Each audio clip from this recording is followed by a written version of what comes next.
오늘 오랜만에 다시 마가복음으로 돌아왔습니다. 증거가 되려 함이라는 말씀으로 우리 함께 본문 읽고 말씀 나누도록 하겠습니다. 본문 읽으실 텐데 제가 흰색 글씨, 여러분이 짝수의 노란색 글씨를 읽으시면 되겠습니다. 저 먼저 읽겠습니다. 예수께서 성전에서 나가실 때 제자 중 하나가 이르되 선생님이여 보소서 이 돌들이 어떠하며 이 건물들이 어떠하니이까. 예수께서 이르시되 내가 이 큰 건물들을 보느냐 돌 하나도 돌 위에 남지 않고 다 무너뜨려지리라 하시니라. 예수께서 감람산에서 성전을 마주 대하여 앉으셨을 때에 베드로와 야고보와 요한과 안드레가 조용히 묻되 우리에게 이르소서 어느 때에 이런 일이 있사오며 이 모든 일이 이루어져야 할 때에 무슨 징조가 있사오리까.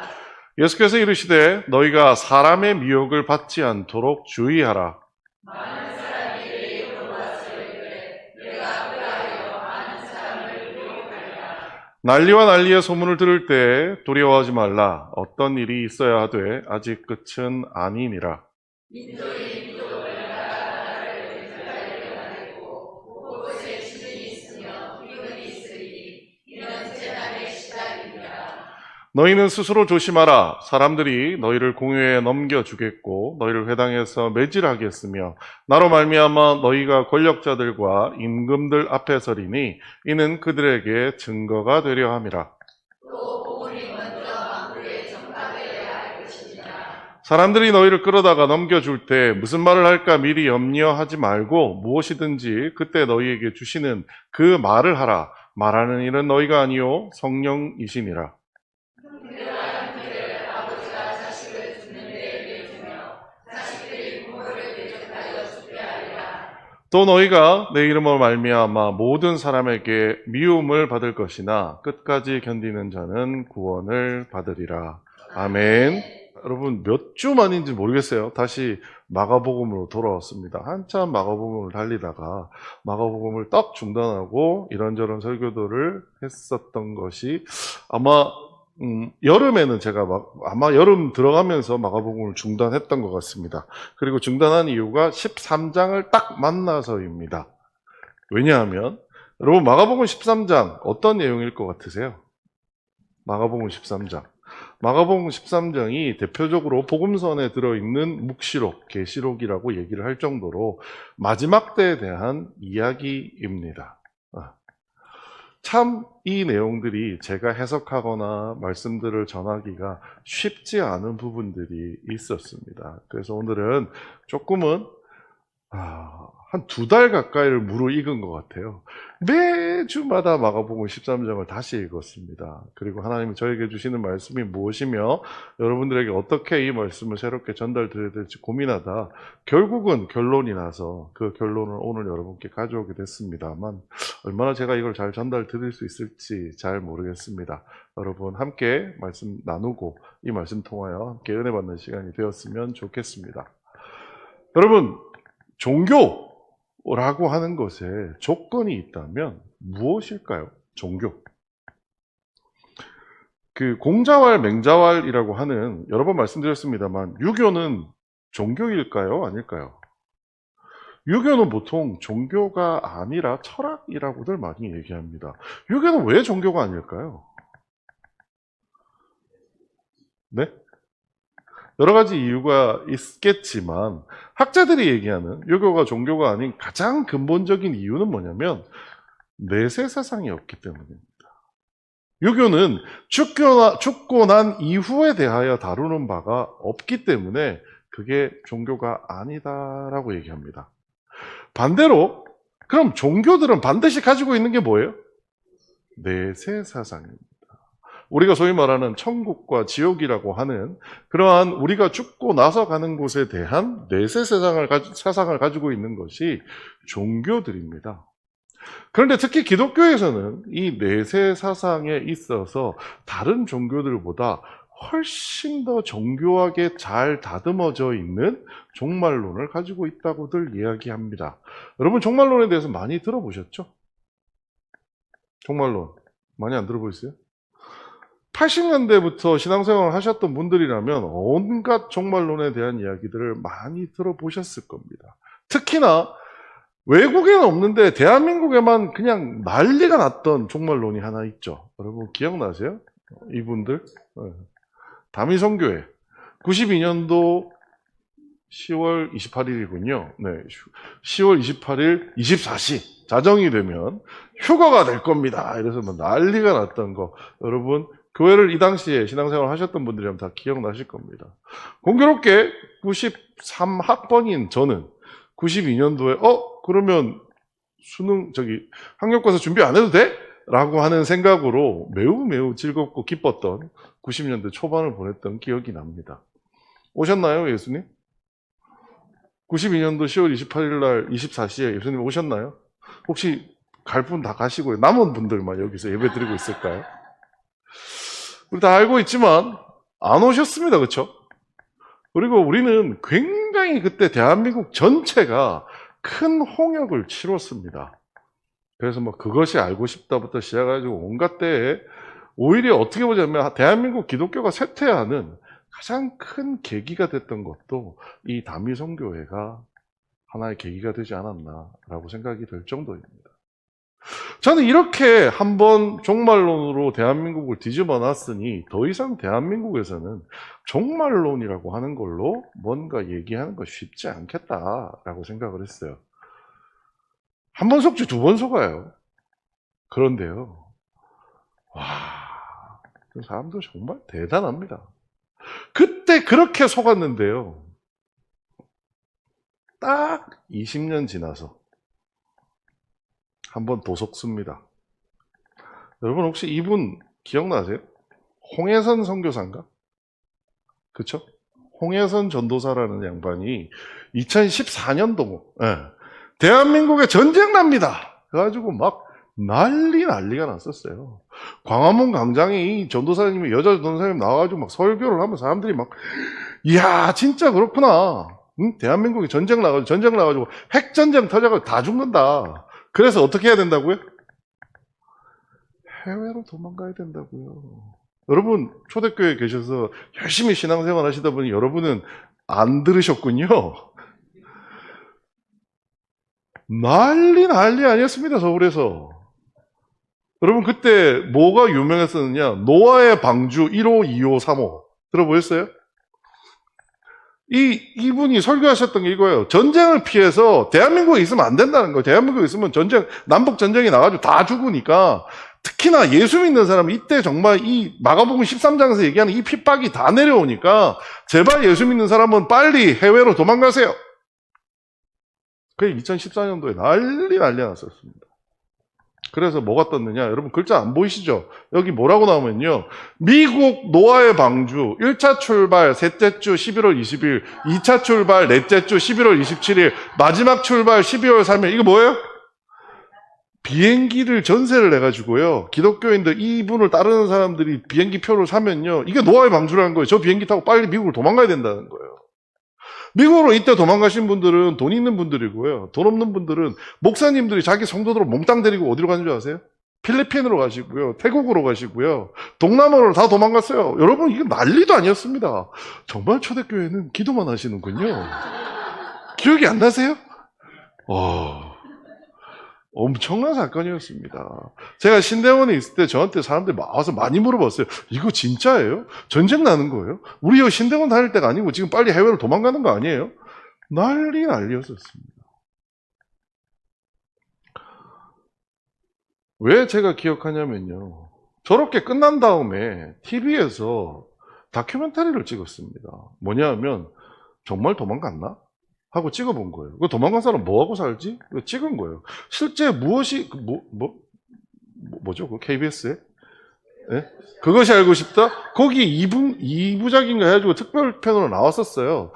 해외로 도망갔다는 분들이 있는 해외를 다 찾아답니다. 그래서 거기서 뭐 하는지를 찾아보는 거예요. 뭐 하시는지.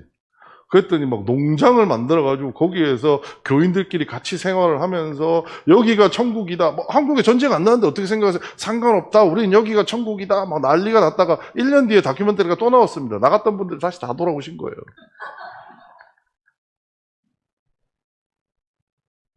(92년에) 그렇게 당하고 2014년에 불과 20년 지나서 우리는 또 그 얘기에 휘청거릴 수밖에 없는 연약한 것이 인간이구나라는 생각을 하게 되었었습니다.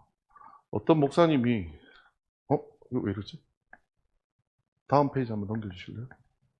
어떤 목사님이 페이스북에 이렇게 올리셨어요. 곧 전쟁이 있을 겁니다. 회개하십시오. 예수 믿고 구원받으십시오. 전도하십시오. 천국에 가까웠습니다. 이분 저 동남아로 도망가신 분이에요. 저 역시 너무나 이게 막 불길 일어나듯이 전국에 있는 교회가 이렇게 난리가 치니까 주변에 계신 목사님들과 대화를 나눴습니다. 어떻게 생각하세요? 이번에는 진짜인가요? 어떻게 생각하세요? 그 모두가 그 유명한 목사님들조차도 함부로 이때는 말씀을 못 하셨어요. 제가 이때 분당우리교회 있을 때였거든요. 함부로 말씀을 못 하세요. 내가 어떻게 알겠냐?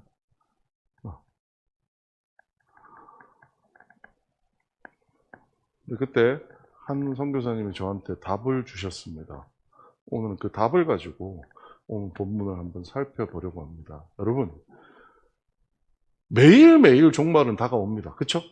종말이 1000년 뒤에 올지 내일 올지 1년 뒤에 올지 우리는 모릅니다. 성경에 모른다고 나와 있거든요. 근데 중요한 건 뭐예요? 매일매일 다가옵니다. 종말의 때라고 얘기합니다. 어떤 목사님도 오셔서 말세지 말이라고 얘기합니다. 그렇죠. 끝날 때가 다 돼 보여요. 근데 그 종말의 때 기독교인은 어떻게 해야 할까요? 동남아로 도망을 가야 될까요? 미국으로 도망을 가야 될까요? 필리핀으로 도망을 가야 될까요? 어떻게 하는 게 좋을까요? 오늘 말씀 속에서 그 답을 한번 찾아보려고 합니다. 13장 1절 이렇게 시작합니다. 예수께서 성전에서 나가실 때 제자 중 하나가 이르되 선생이여 보소서 이 돌들이 어떠하며 이 건물들이 어떠하니까 너무 오랫동안 마가복음을 떠났다가 다시 오다 보니 여러분 지금 이 배경이 잘 안 떠오르실 거예요. 이 배경이 어떤 거냐? 그 유명한 사건, 이방인의 뜰에서 장사하는 이들을 예수님께서 다 때려 부수고 막 이렇게 헤쳐버리시고 무화과 나무가 말라 죽는 일도 생기고 그 다음에 헌금하는 부자와 과부를 통해 가지고 이 과부의 두렙돈이 진짜 자기의 전부를 드리는 것서 좋은 거다 이런 말씀도 하시고 그렇게 하고 나서 이제 그 예루살렘 성전에서 나오실 때를 얘기하는 겁니다. 성전에서 나오실 때 제자가 뭐라고 얘기하느냐? 제자 중에 하나가 이르되 선생이여 보소서 이 돌들이 어떠하며 이 건물들이 어떠하니까. 이 말을 이건 거의 직역한 거고요. 무슨 얘기냐? 예수님 멋지죠. 예루살렘 성전 멋지죠. 라고 얘기한 거예요. 이제까지 예수님은 성전에 오셔서 뭐 하셨어요?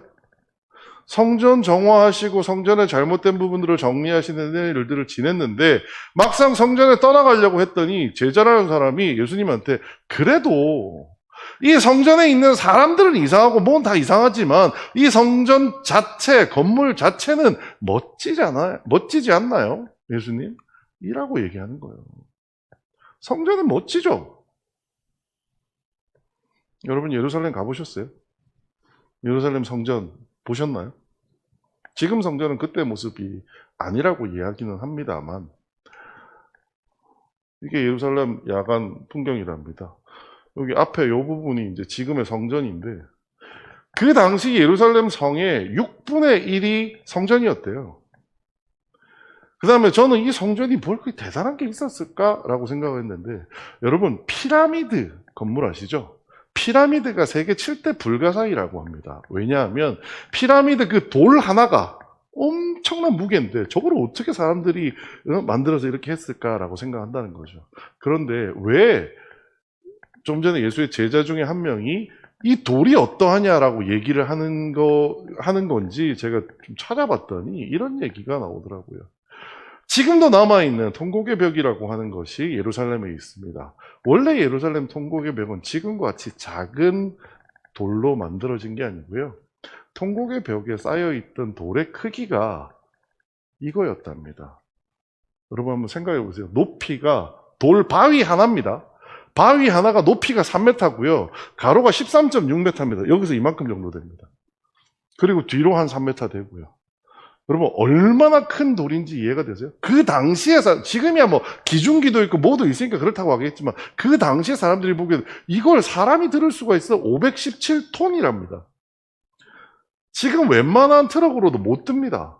근데 이런 돌들이 쌓여서 만들어진 게 뭐냐? 예루살렘 성전이라는 거예요. 그러다 보니 그 당대 사람들에게 예루살렘 성전은요, 정말 최고의 자랑이었던 겁니다. 마치 이집트 사람들이, 지금 요즘 이집트 사람이 뭐 먹고 사는 줄 아세요? 피라미드 뜯어먹고 삽니다. 왜요? 사람들 피라미드 관광하러 오는 것 때문에 그 몇 천 년 전에 지은 그 피라미드 하나 가지고 지금 이집트 국민들이 먹고 산다고요. 그것만큼이나 유대인들에게 성전의 웅장함은 자랑 중에 자랑이었다는 거죠. 사실 유대인들의 성전이 원래 이랬던 건 아닙니다. 원래 여러분 알고 계시는 첫 성전, 솔로몬의 성전이 있습니다. 두 번째는 스룹바벨, 유대인들이 잡혀간 다음에 다시 바벨론 유수 이후에 돌아와서 지은 스룹바벨 성전이 있습니다. 그런데 오늘 말하는 성전은 솔로몬 성전도 아니고요. 스룹바벨 성전도 아닙니다. 오늘 만든 성전은 누구냐? 이방인이었던 헤롯 대왕이 유대인들의 마음을 사기 위해서 자기가 큰 역사를 일으켜 지은 성전입니다. 사실 후대 학자들은 뭐라고 얘기하냐면 솔로몬의 성전은 이렇게 얘기합니다. 풍요로움 속에서 예배드리는 공간이었다고 합니다. 왜요? 다윗 왕 때 이스라엘이 최고로 잘 나가던 시절이었습니다. 그러다 보니 아주 풍요롭고 평화로운 세상에 하나님께 예배드리는 성전을 지은 게 솔로몬 성전입니다. 반대로 스룹바벨 성전은요, 여러분 전쟁 났다가 쫄딱 망해서 노예로 끌려갔다가 돌아온 사람들이 무슨 돈이 있고 무슨 평화가 있고 무슨 풍요가 있었겠어요. 그러다 보니 스룹바벨 성전은 절망 속에서 예배를 드렸던 성전이라고 얘기를 합니다. 그런데 마지막으로 헤롯 대왕의 성전. 오늘 제자들이 예수님께 칭찬하며 이 건물 끝내주지 않아요? 라고 얘기했던 그 헤롯 대왕의 성전은요, 예배 없는 화려함이라고들 얘기합니다. 왜요? 하나님을 섬기는 사람에 의해서 만들어진, 하나님을 존귀하게 여기며 만들어진 성전이 아니라 이스라엘 백성들의 마음을 사기 위해서 이스라엘 백성들 보기에 그럴싸한 성전을 만든 거라는 거예요. 예수님의 제자인 예수님이 가서 계속 가르치고 두드러 깬 게 뭐예요? 껍데기만 아름다운 성전이 무슨 의미가 있느냐? 하나님께 예배 드리는 곳이어야지 이런 껍데기만 아름다운 성전 다 필요 없다. 성전뿐만 아니라 너희 마음도 껍데기밖에 없다면 그것도 다 쓸모없는 거다. 진짜 너희의 본심을 하나님께 드리는 게 필요하다라고 이제까지 가르쳤는데 돌아 나온 길에 제자가 뭐라고 얘기하냐면 예수님 그래도 건물 하나는 기가 막히잖아요 라고 얘기한 거예요. 그랬더니 예수님이 답답해서 제자에게 말하십니다. 예수께서 이르시되 내가 이 큰 건물을 보느냐 돌 하나도 돌 위에 남지 않고 다 무너뜨려지리라 하시니라. 이 큰 건물을 보느냐 너한테는 크고 화려하다라고 하는 것이 굉장히 중요하거나 너도 헤롯 대왕의 선전선동에 놀아나는 사람이구나 라고 얘기하는 거예요. 헤롯 대왕의 복음에 넘어가는 사람이구나 라고 얘기하는 거예요. 무슨 얘기냐? 너도 뭐가 중요한지 모르는 사람이구나. 내 옆에 3년을 쫓아다녔는데도 정말 하나님을 섬기는데 무엇이 중요한지 모르고 있구나 라고 탓하는 말씀이에요. 그리고 뭐라고 얘기하시느냐? 돌 하나도 돌 위에 남지 않고 다 무너뜨려지리라. 아무리 화려한 모습의 성전도 결국 어떻게 돼요? 무너지고 없어져요. 하나님은 무너지고 없어지는 분이신가요? 아닙니다. 제가 구이동에 살고 있을 때 저희 동네 굉장히 유명한 성당이 하나 있었습니다. 구이동 성당이라고 하면 사람들이 다 알 정도로 굉장히 유명한 성당이었어요. 그 성당이 지은 지가 50년이 되었습니다. 정말 후줄근한 정말 옛날 저기 분교 초등학교 같은 데였었어요. 근데 매주마다 그 성당에 사람들이 모여서 예배를 드리는 모습이 저는 보면서 전 그 성당 실제 가봤습니다. 도대체 어떻길래 사람들이 이렇게 많이 모여서 예배를 드리지? 가본 적이 있습니다. 그런데 불과 몇 년 전에 그 성당을 허물고 새로운 성전을 지었습니다. 와, 저 깜짝 놀랐습니다. 단층짜리 분교 같았던 성당이 대궐 같은 정말 그로테스크하다라는 말이 딱 어울릴 것 같이 거대한 건물로 바뀌었습니다. 길 건너편에서 그 성당을 바라보면서 제가 마음속으로 기도했습니다. 사람들한테는 너무 큰 건물이고 하나님한테는 너무 작은 건물이다. 여러분, 건물은 중요하지 않습니다. 이번에 여러분 예배당 의자 바꿨잖아요. 하나님께 중요한가요? 아닙니다. 여러분 맨바닥에 앉아서 꿇어 앉아서 예배도 드리잖아요. 이 의자는 우리가 예배 드릴 때 편하자고 그냥 바꾼 거에 불과합니다. 지금 예수님 뭐라고 하세요? 중요한 게 뭐라고요? 다 무너지고 없어질 것 같은 건 중요한 거 아니라는 거예요. 그거에 신경 쓰지 말라는 거예요. 그거에 눈을 돌리지 말라고 얘기하신다고요. 그랬더니 예수님 제자들이 다 난리가 났어요. 예수님 성전이 무너진다고요? 왜요? 그들에겐 자랑이었어요. 대한민국에는 그런 건물들이 뭐가 있을까요? 강남역에 사랑의 교회가 무너진다고요?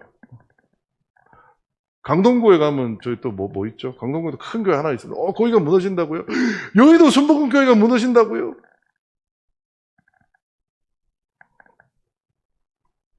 제자들이 그 이후에 달려와서 예수님께 여쭙습니다. 예수께서 감난산에서 성전을 마주대하여 앉으셨을 때 베드로와 야고보, 요한과 안드레가 조용히 묻되 우리에게 이르소서 어느 때 이런 일이 있겠사오며 이 모든 일이 이루어지려 할 때 무슨 징조가 있사오리까? 예수님, 성전 무너진다고요? 언제요? 그 성전 무너질 때 우리 어떻게 해야 돼요? 묻기 시작합니다. 예수님께서 말씀하세요. 예수께서 이르시되 너희가 사람의 미혹을 받지 않도록 주의하라. 많은 사람이 내 이름으로 와서 이르되 내가 그라하여 많은 사람을 미혹하리라. 여러분, 국어를 잘하면요 이 본문이 뭔가 이상하게 보입니다. 왜요? 제자들이 지금 뭐라고 물었냐면 예수님 언제 그런 일이 생길까요? 근데 예수님이 뭐라고 대답하세요? 주의하라라고 대답하세요. 언제라고 물었는데 주의하라라고 대답하신 건 뭐냐? 질문이 틀렸다는 겁니다. 질문. 이제까지 우리나라를 풍미했던 모든 종말론의 가장 큰 특징이 뭔지 아세요? 이때라는 거예요. 이때.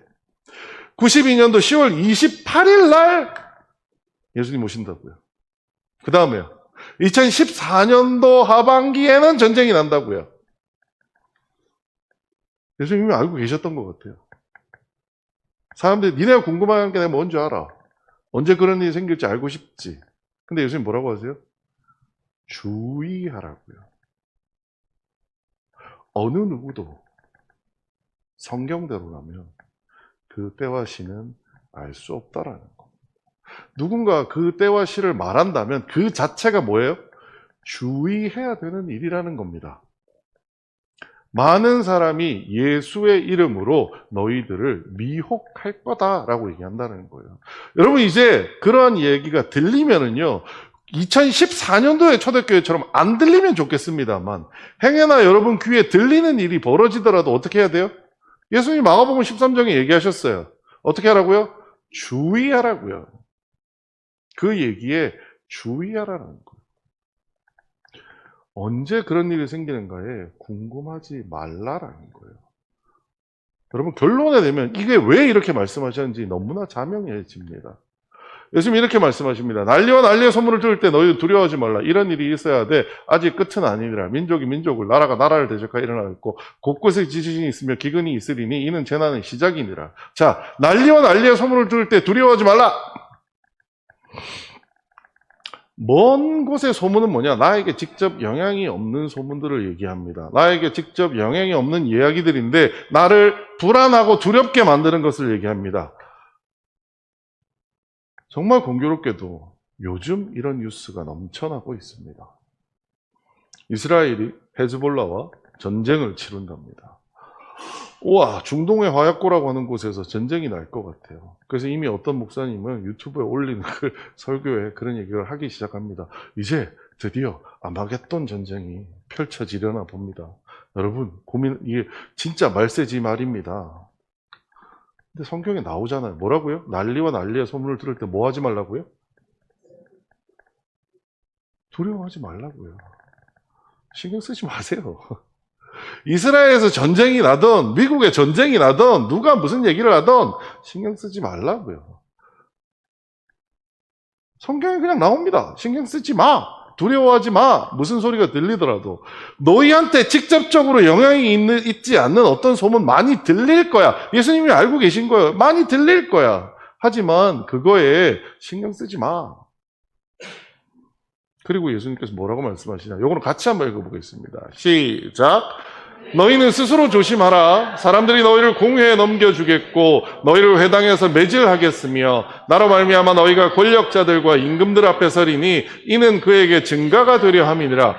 너희는 스스로 조심하라라고 하는 이 번역이 정말 어려운 번역입니다. 이게 무슨 말일까요? 스스로 조심하라고요? 이게 원어적으로 돌아보면 이건입니다. 너 자신을 지켜라입니다. 영어로 하면 you keep yourself예요. 너는 너 자신을 지켜라. 혹은 you see yourself예요. 너 자신을 봐라 라는 뜻이에요. 이게 무슨 말일까요? 자신을 보라, 자신을 살피라 라고 얘기하십니다. 이러한 난리와 난리의 소문이 들리면은요, 그리고 그 이후에 벌어지는 어떤 일들, 더 심각한 일들, 너희들을 공회에 넘겨주겠고 너희를 회당에 매질하고 나로 말미암아 너희가 권력자들의 임금 앞에 서는 일이 벌어진더라도 너희 자신을 잘 살피고 있어라 라고 얘기한다라는 거예요. 근데 11절에 이런 얘기가 나옵니다. 사람들이 너희를 끌어다가 너희 넘겨줄 때 무슨 말을 할까라 미리 염려하지 말고 무엇이든 그때 너희에게 주시는 그 말을 하라. 말하는 이가 너희가 아니요 성령이시니라 라고 얘기하는데 너희를 끌어다가 넘겨준다고 합니다. 근데 여기서 궁금한 건 이거예요. 너희가 누구일까요? 누구를 넘겨줄까요? 교회 다니는 사람을 교회 다닌다는 이유로, 예수를 믿는다는 이유로 넘겨준다라고 하는 걸까요? 저는 이 본문을 아무리 읽어도 그렇게 보이진 않았어요. 우리가 종말로 관련된 아주 무서운 공포영화 같은 거, 저 어렸을 때 트라우마가 아직도 있는데요. 그런 공포영화를 보면 예수 믿는다는 이유로 사람들이 막 잡아가는 걸 본 적이 있어요. 근데 요즘 시대에 우리 한번 생각해보죠. 요즘 시대에 여러분 예수 믿는다고 잡아가나요? 안 잡아갑니다. 내가 예수 믿는 걸로 잡아가는 시대는 끝났습니다. 그럼 언제 잡아가요? 언제 잡아갈 것 같으세요? 전도하면 잡아갑니다. 전도하면. 베드로전서 3장 15절 말씀인데요. 같이 한번 읽어보겠습니다. 시작. 너희 마음에 그리스도를 주로 삼아 거룩하게 하고 너희 속에 있는 소망에 관한 이유를 묻는 자에게는 대답할 것을 항상 준비하되 온유와 두려움으로 하고, 저는 이분을 볼 때마다 저의 신앙의 시금석이라고 여러 번 말씀드렸어요. 너희 속에 있는 소망에 관한 이유를 묻는 자에게,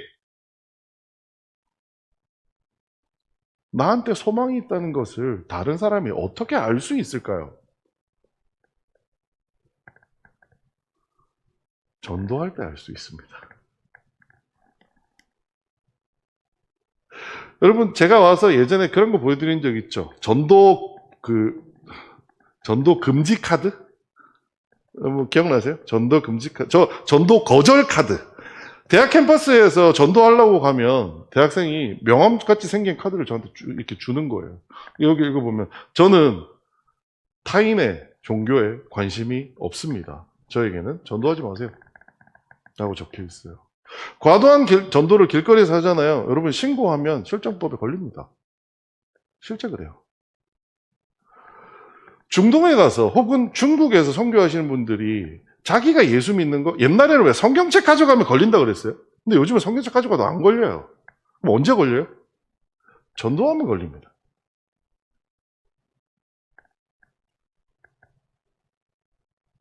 누구를 넘겨주느냐? 전도하는 사람을 넘겨줘요. 혼자 집구석에서 방구석에서 기도하고 잘 믿는 사람은요, 안 넘겨줍니다.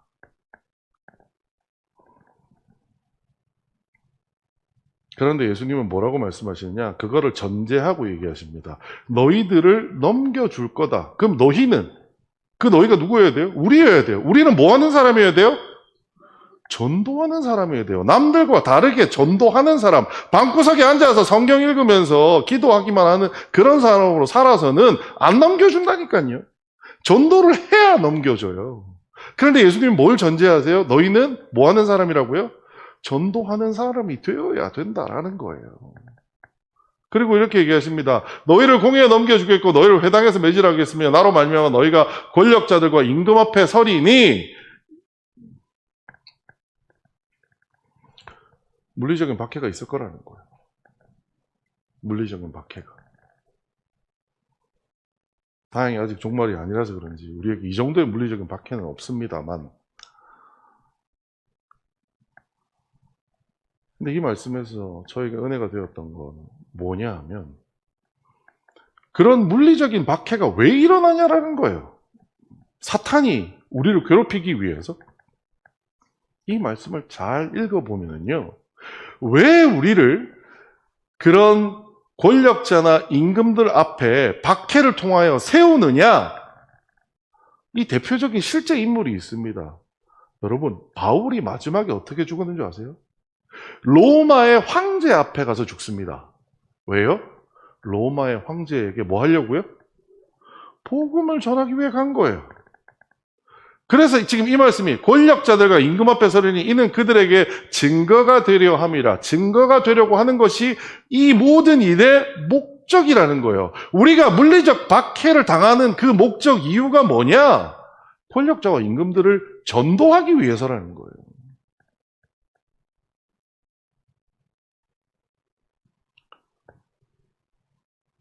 이게 마지막 때 예수님께서 우리에게 해 주시는, 그때 그런 일이 일어날 거야 라고 얘기해 주시는 부분이라는 거예요. 이 모든 이제 누가복음에 똑같은 구절이 있는데요. 이 구절은 더 은혜가 됩니다. 우리 같이 한번 읽어보겠습니다. 시작. 이 모든 일 전에 내 이름으로 말미암아 너희에게 손을 대어 박해하며 회당과 옥에 넘겨주며 임금들과 집권자들 앞에 끌어가려니와 이 일이 도리어 너희에게 증거가 되리라. 저는 이 두 가지의 말씀이 평행 구절임에도 말이 안 된다고 생각했어요. 그래서 어쩌면 마가복음 13장은 설교하지 못한 걸 수도 있습니다. 근데 열심히 연구하면서 봤더니 이 말씀이 오히려 더 큰 은혜가 되더라고요. 왜요? 앞에서 증거가 되는 건 누구에게 증거가 돼요? 임금들과 권력자에게 우리가 예수의 전도자로, 증거자로 나서는 거예요. 그렇게 박해를 받았는데도 내 앞에 와서 예수 이야기를 하네? 얘들은 뭔가 다른 게 있나 봐 라고 해서 마음의 전도를 당할 수도 있다는 거고요. 두 번째는 누가복음에서 무슨 얘기를 하느냐? 그렇게 전도를 해본 우리가 그 상황을 겪게 되면 결국 하나님이 나를 전도의 도구로 쓰신다라고 하는 것을 알게 됨으로써 은혜 받게 될 거다라고 표현하는 것이 누가복음에 나와 있는 얘기인 겁니다. 권력자들을 전도하는 그 과정이 너희에게 은혜가 될 것이다 라고 얘기하는 거예요. 여러분, 이 시대의 권력자는 누구일까요? 요즘도 임금님 계시나요? 요즘도? 요즘과 같은 민주주의의 최고의 권력자는 누구일까요? 여러분의 옆집 사는 그분입니다. 왜요? 그분이 투표한 걸로 대통령이 결정이 되거든요. 그렇지 않나요? 권력자를 전도하는 과정이 은혜가 된다고요. 뭐요? 여러분의 옆집에 절대 전도 못할 것 같은 그 사람을 전도하려고 시도하는 그 과정이 여러분에게 은혜가 될 것이다 라고 지금 얘기하고 있는 겁니다. 언제요? 말세예요.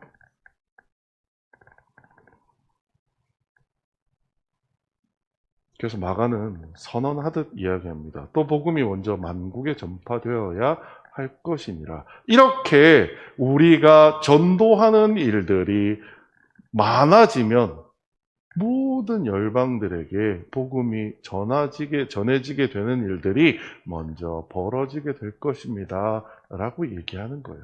물론 누군가는 이걸 가지고 신사도 운동 얘기하시거나 뭐 예루살렘 회복 운동 얘기하시는 분들은 결국은 예루살렘에서 복음이 시작해가지고 지구를 한 바퀴 뺑 돌아서 다시 지금 이스라엘로 복음이 들어가고 있어요. 이런 얘기하시는 분도 계세요.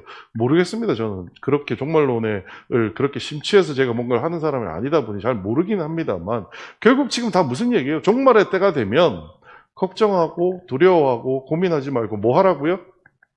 뭐 하라고요? 전도하라고요. 이제까지 절대 전도가 안 될 것 같던 그 사람을 전도할 때가 언제라고요? 종말의 때라는 거예요. 핍박 받을 거라는 거 예수님도 알고 있다니까요. 그런데 그 핍박 받는 거에 불구하고 우리가 전도를 하게 되면 그게 우리에게 뭐가 돼요? 증거가 된다라는 거예요. 그들에게 뭐가 돼요? 내가 예수 그리스도의 증인이 된다라고 얘기하고 있는 거예요. 결국 말세 우리 신앙의 가장 큰 목적지는 어디예요? 복음 전하는 거라는 거예요. 2014년도에 홍혜선 선교사가 와서 대한민국에 전쟁이 나서 저는 1호 미국행 노아의 방주에 1번 거를 타야 될까요? 2번 거를 타야 될까 물어보는 전도사가 있었어요, 실제. 3번 거라도 표를 잡아야 될까요? 너무 심각하게들 얘기하니까 너무 답답해서 주변의 목사님들하고 다 얘기를 했습니다. 어떤 분도 뚜렷한 답을 못 주셨어요. 유일하게 제 또래 선교사로 활동하셨던 동원 선교사 하시던 정창수 선교사님 저한테 하시는 말씀이 뭐라고 얘기를 하시냐면 저는 한 가지 이상한 게 있어요. 그래서 왜요? 뭐가 이상해요? 그랬더니 매일 종말이 온다면 우리에게 해야 할 일은 뭘까요? 미국으로 도망가고 동남아로 도망가는 걸까요?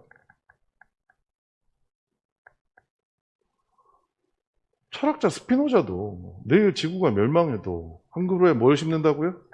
사과나무를 심겠다고 얘기하는 판에 아니 예수 믿겠다는 사람들이 내일 종말이 온다는데 왜 도망가요? 제가 그 말이 뒤통수한테 딱 두드려 맞는 느낌이었습니다. 여러분 누군가가 종말이라는 얘기를 듣잖아요. 누군가 와서 올해 연말에 예수님 오신답니다 라는 얘기 들으면 우리 뭐 해야 돼요? 저희 동남아 비행기표 끊는 거 아니고요. 뭐 해야 된다고요? 여러분 누군가 여러분에게 종말이 올 것 같아요 라고 얘기하면 우리가 뭐라고 생각해야 돼요? 이제 진짜 전도할 때다. 누구한테 전도해요? 내가 전도하면 나를 핍박할 것 같은, 나를 박해할 것 같은 그들에게도 이제는 전도할 때가 왔구나. 종말이라는 이야기를 들었을 때 우리 다 뭐 생각해요? 무서워. 뭐 어떻게 해야 되지? 예수 잘 믿었는데도 속으로 그런 생각합니다. 그래도 내가 이러이러한 것도 있는데 나 구원 못 받으면 어떡하지? 전쟁이 났는데 나는 모르겠고 그래도 우리 애들은 전쟁에서 구해야 되지 않겠어? 과연 요즘의 전쟁이 국지전으로 끝날까요?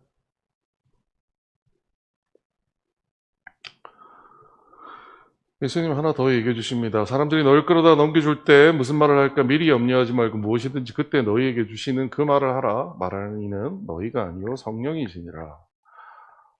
사람들이 너희들을 끌어 데려가서 전도해야 된다고 할 때 그들에게 무슨 말을 할까 미리 걱정하지 말라고 얘기하십니다. 저는 이 말을 여러 가지 방향으로 고민해 봤어요. 이 말씀을 어떻게 해석하고 어떻게 우리가 이해하는 게 필요할까?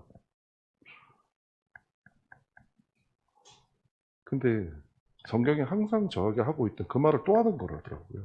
뭐라고요? 아무것도 염려하지 말라고요. 아무것도 염려하지 말라고. 저는 MBTI가 INTJ라고 하는 MBTI를 가지고 있습니다. 제가 생각하는 가장 불행한 인생의 MBTI가 N과 T와 J의 합입니다. 이들은 머릿속에 생각이 끊이질 않아요. 뭔가를 시작하면 고민을 하기 시작하면 이거 끝나면 저거 어떻게 되지? 저거 끝나면 이거 어떻게 되지? 막 고민이 계속 꼬리에 꼬리를 무는 사람들이 저 같은 사람들입니다. 그래서 이 말씀이 얼마나 은혜가 되는지 모릅니다. 여러분, 전도해야 된다요. 그럼 전도하기 위해서 우리는 뭘 준비해야 될까요? 가끔 어떤 교회 가보면 그런 거 합니다. 전도 폭발 훈련을 받는데요. 좋죠. 저는 그 전도 폭발 훈련을 받아본 적이 있고, 저희 기회가 된다면 초대교회도 전도 폭발 훈련 좋다라고 생각합니다. 다만 전도 폭발 훈련은요, 전도하는 훈련이 아닙니다. 전 전도 폭발 훈련이라고 해서 전도하는 방법론을 가르쳐 주는 줄 알았는데 아니에요. 전도 폭발 훈련의 핵심은 내 마음의 신앙의 확신을 좀 더 갖추는 거예요. 미리 염려하지 말랍니다.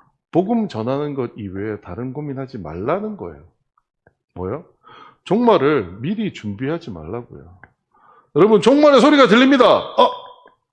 미국행 노아의 방주에 타야겠다. 아유, 난 돈이 없으니까 동남아로 가야겠다. 아이고, 그래도 한국 사람 많다는데 필리핀으로 도망가야지. 여러분, 그런 준비하지 마시라고요. 왜요? 성령님보다 우리가 그 종말을 더 잘 준비할 수 없다라는 거예요.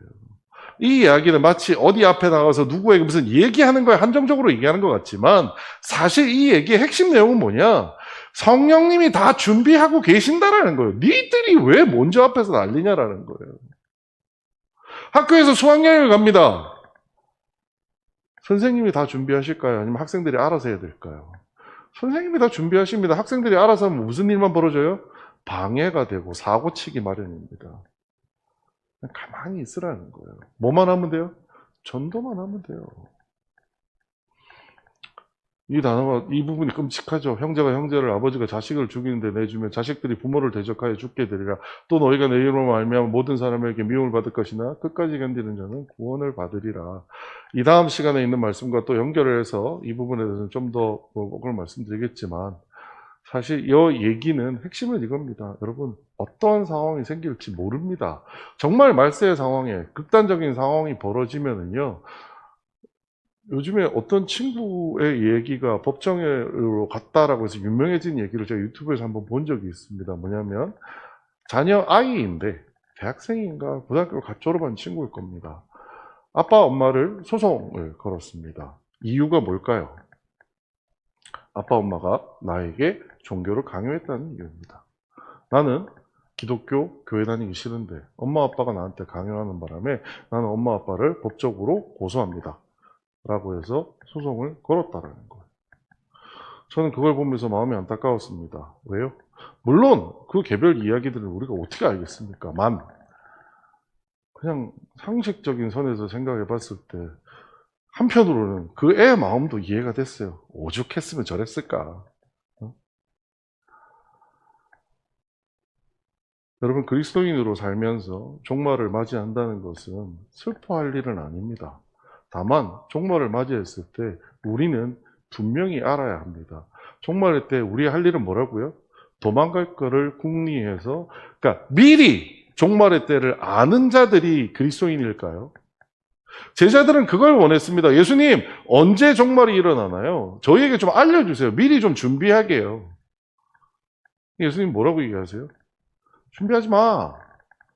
성령보다 너희들이 더 잘 준비할 수 없어. 너희는 너희 할 일만 해. 너희 할 일이 뭔데요? 전도하라고요. 딴 거가 너희 일이라고 신경 쓰지 마. 전도하라는 거예요. 여러분, 전도는 그냥 앞에 나와서 예수 믿으세요 라고 말만 하면 되는 걸까요? 오늘은 뭐 그 말씀 드리지 않았지만, 전도하는 사람은 어떤 사람이에요? 다르게 사는 사람이어야 합니다. 아까 베드로전서 말씀 보셨잖아요. 너희 마음의 소망이 무엇인지 묻는 사람에게 다른 사람이 우리를 보면서, 야, 도대체 너는 왜 이런 상황에서도 기쁘냐? 도대체 너는 왜 이런 상황에서도 이렇게 행동할 수 있니? 라고 남들과 다르게 사는 사람이어야지 전도할 수 있는 사람입니다. 남들과 똑같이 돈의 노예로 살고 남들과 똑같이 세상 것에 찌들려 살면서 어떻게 입으로만 예수 믿으세요라고 하는 말이 전도가 되겠습니까? 이 말씀 안에 들어있지는 않지만 전제는 이겁니다. 우리는 다르게 사는 사람이어야 됩니다. 다르게 사는 사람이자 말세라는 얘기가 들리면 마치 스위치라도 켠 것처럼 뭐 하는 사람이어야 돼요? 도망가고 말세를 준비해야 되는 사람이라고요? 아니요. 전도해야 되는 사람이라는 겁니다. 전쟁의 소문이 들립니다. 여러분, 두려워 마시고 불안해하지 마십시오. 전쟁의 소문이 들리면 성경 말씀에 얘기하잖아요. 이거 이제 시작이다 라고 생각하시라는 거예요. 뭐 하기 시작할 때예요? 전도하기 시작할 때라는 거예요. 전도해야 된다는 겁니다. 오늘 전도의 방법, 뭐 이런 구체적인 얘기는 안 하겠지만, 어떤 어려운 상황이 닥치더라도요, 어떤 상황이 되더라도요, 자, 오늘 저녁부터는요, 원로 목사님과 사모님이 교회를 비우십니다. 저는 서울에 있습니다. 여러분, 말세지 말 아닌가요?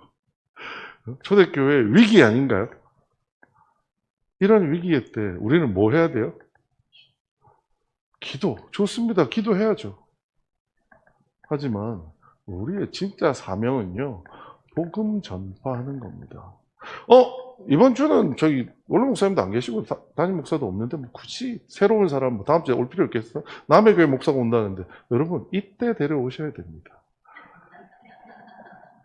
제 얘기로는 안 통할 수 있잖아요. 원로 목사님 설교로 안 통할 수 있습니다. 근데 새로운 목사님이 왔는데 그 목사님의 설교가 딱 통해가지고 새로 오신 분이 마음으로 예수를 받아들이는 일이 벌어지지 말라는 법이 있어요? 있습니다. 여러분, 지금이 뭐 할 때라고요? 전도할 때입니다. 물론 우리가 여러 가지로 무르익어야 되는 것들은 많겠지만 이때가 더 전도해야 할 때, 전도가 필요할 때라는 것을 꼭 기억하시고 불안한 마음이 들거나 두려운 마음이 드실 때는 뭐 할 때라고요? 전도할 때다라고 생각하시고 복음을 전하는데 힘써주시는 초대교회 성도 여러분이 되시기를 주님의 이름으로 부탁드리겠습니다. 기도하겠습니다. 지금은 우리 구주 예수 그리스도의 은혜와 하나님 아버지의 크신 사랑과 성령님의 감동 감화하심과 충만한 역사하심이 어떠한 위험과 위협 속에서도 전도할 때라고 마음을 잡고 전도에 힘쓸 수 있는 초대교회 성도들 머리 위에 영원토록 함께 있을지어다. 아멘.